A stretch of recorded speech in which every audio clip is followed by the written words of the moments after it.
Hello, my name is David Duker, and this is Electromagnetic's final video project. In this video, we'll be discussing supercapacitors. We'll talk about what they are, how they work, and we'll see some real-world applications where supercapacitors are used. Now, before we get into it all, please don't pay any attention to the skeleton behind me.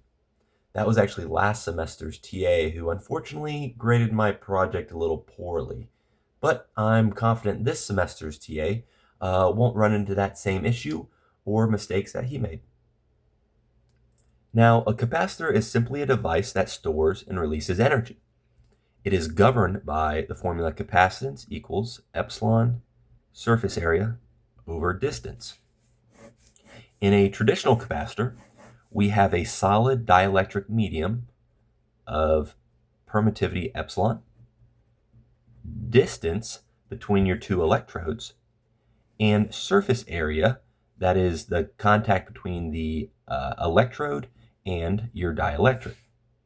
Now, how a supercapacitor is able to get such a high capacitance value is by altering these variables. In a supercapacitor, we actually replace the solid dielectric with something that's known as an electrolyte. So pretty much the same thing that's in a battery. What this allows us to do is move our electrodes closer together. And because of the properties of this electrolyte in here, we don't have to worry so much about arcing across and creating a short. So our distance goes down. Additionally, the electrodes are not smooth. They're rough, porous, and have a bunch of hills and valleys on them. What this does for us is in a given area, say similar to a traditional capacitor, we actually have more surface area touching the electrolyte because of all these hips and valleys in there. So our area goes up. Larger area, smaller distance, higher capacitance value. This is how supercapacitors are capable of storing 100 to 1,000 times more energy than a traditional capacitor can. Now, if a capacitor is simply just storing and releasing energy, well, isn't that the same thing as a battery? Not quite. Batteries take many hours to fully charge and take a really long time to deliver all their energy. Compared to a supercapacitor that could be charged up fully in a matter of seconds and deplete all of its energy in a matter of seconds.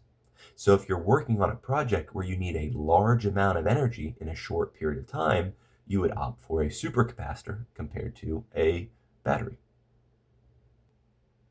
Now, here are some photos of both traditional capacitors and supercapacitors out in the wild. This photo is of a traditional capacitor, and we have a single-phase 120 volt motor. Now, 120 volts doesn't have enough ass to turn this horsepower size motor, so we add in what's known as a start capacitor to deliver energy during the startup phase of this motor to help start it up. Then, once the motor is running, it doesn't need as much energy compared to the startup phase, so the startup capacitor drops out, recharges, and is ready to go for the next time. Here's another example of that with a single-phase 120 volt motor, but this time, notice it's flanked by two capacitors. Recall the startup phase of a motor requires a lot more current, so our starting capacitor is larger than our run capacitor. In this scenario, our start capacitor is 70 microfarads, run capacitor is 30 microfarads. Now in this photo, we actually have a supercapacitor.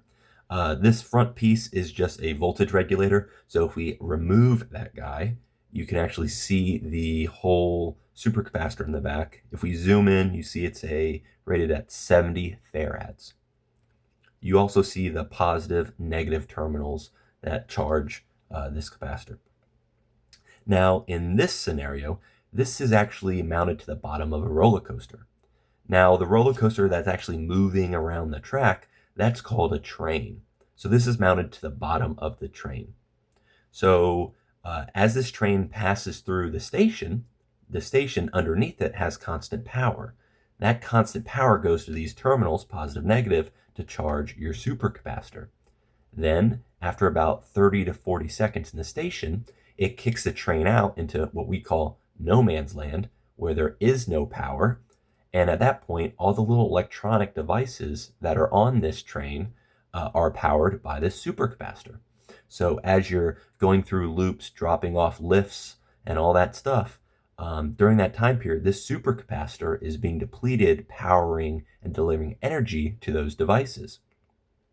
But then after about 30 seconds, when this supercapacitor is nearly depleted, you're already about ready coming to the station where, again, you have constant power, you charge back up, you go back out. It just is a never-ending cycle.